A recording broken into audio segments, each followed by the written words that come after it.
మనిషి దగ్గర ఉన్న ప్రధానమైన శక్తి పేరు ఇష్టం. ఆ ఇష్టాలను తీర్చుకోవటానికి మనిషి ఆశలు పెంచుకుంటూ ఉంటాడు.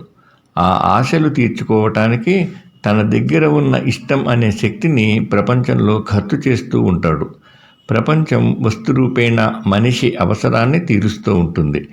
జడ పదార్థమైన జగత్తు మనిషి అవసరాలను ఎలా తీరుస్తుంది అంటే, మనిషి ఇష్టం అనే తన చైతన్యాన్ని జడ జగత్తులోకి ప్రవహింపజేస్తే ఆ చైతన్యాన్ని ప్రపంచం తీసుకుని మనిషి అవసరాలను తీరుస్తుంది.